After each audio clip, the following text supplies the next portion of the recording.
SHTF is going to be different for everybody. Depending on your location and your necessities will dictate what are the right tools for you. In this channel, we have discussed several tools in the past.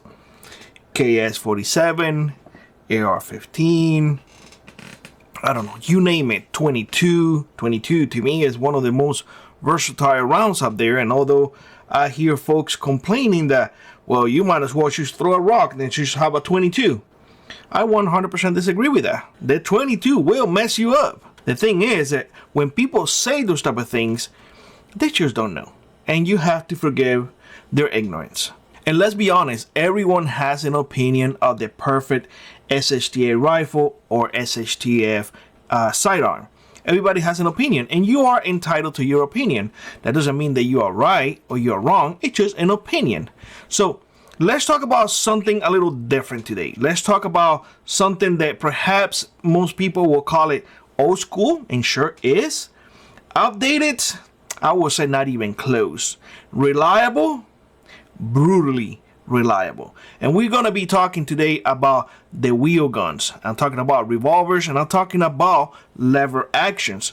Now, I'm going to be specific on one caliber. And this is because this is the one that I own. That doesn't mean that it's the only one out there. I venture to say that if your location dictates something different, you don't need to go with the 357 Magnum. You can go with the 44 Magnum. You can go with the 45 Colt. You see what I'm saying? So there are options. But for the purpose of this video, what we're going to be focusing on is the 357 Magnum. And from there, you can take it and, just adapt it to your needs. In an SHTF, versatility is king. This is an area where the prepper community, especially the so-called gun guys, really struggle quite a bit because it's either their way or their highway. They don't deviate, to be honest, and you need to be able to pivot. So that being said, versatility is king. And if you can shoot two calibers out of the same gun, well, that to me is a win situation. When it comes to 357, any 357 rifle or revolver will shoot 38 special. That is not the same if it's a 38 special. You cannot shoot 357 out of a 38. But out of the 357, yes, you can shoot 38 and 38 plus P. So that right there gives you versatility. When folks talk about stopping power, they have to understand something. The 357 Magnum was developed for that specific purpose, stopping power.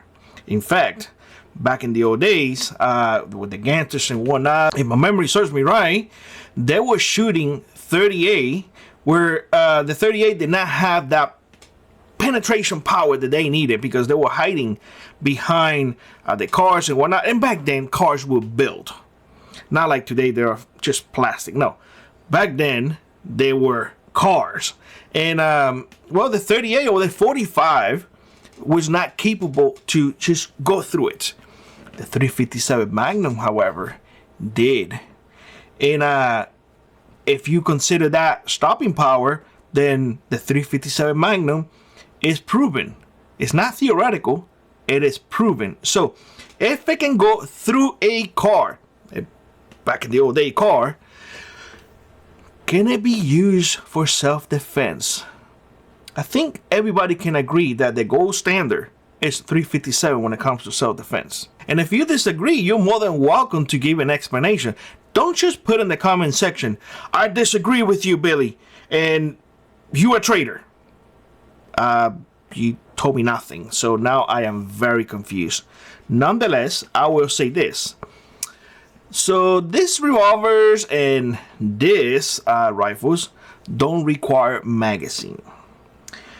If you run out of magazines because you're doing, whatever it is you're doing with a magazine-fed firearm, and if you drop your magazine because you want to reload real quick and you send everything and you drop the magazine again and so on and so forth, and you run out of magazines, you now have a single shot firearm. these things don't have magazines, so they have no problem when it comes to magazines. Are they slower to reload? Yes, they are. But they also don't have the fitting issues that those magazines firearms have. So less maintenance, perhaps. I mean, if you consider what hunters use in rough environments, you tell me whether or not they are reliable. So, are they simple? Well, wheel guns, lever actions are more simple. So, fewer parts, fewer failures. That's just the way it goes. You can clean it in the field. They're really easy to maintain. I mean, you can take down this one right here. And I took out an oldie one so you guys can relate. This is a Ruger Security 6. You can take down a par with a dime. That's all it takes, a dime, and you can take it apart. No tools necessary. So, I don't know. I'm just saying, simple, strong, reliable equals survival. Now, I want to emphasize that reloads does take practice with these firearms. However, I want to also emphasize that when you make your 6 shots, for example, on the revolvers count, you don't need 20. And when you use the same round on a rifle, accuracy goes from here to here. That is fact. Another factor that we cannot ignore is the intimidation factor. Everybody knows that sound of.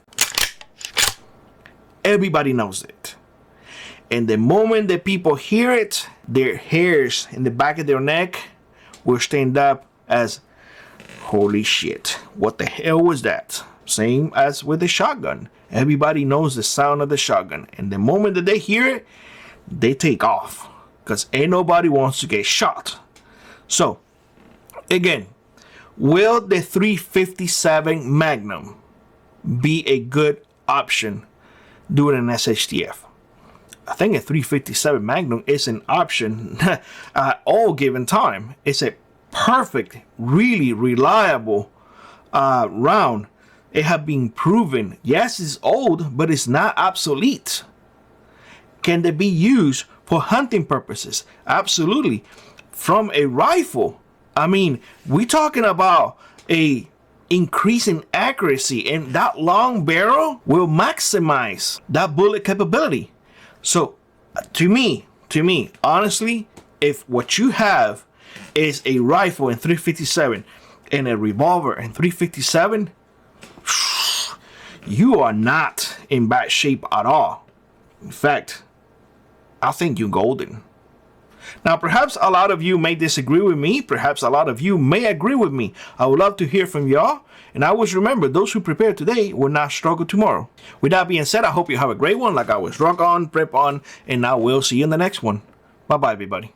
If you'd like to support the channel, check out the links in the pinned comment below. Consider joining our Frontier Prepper Squad or let an add to your run. It really does make a difference. And always remember, those who prepare today will not struggle tomorrow.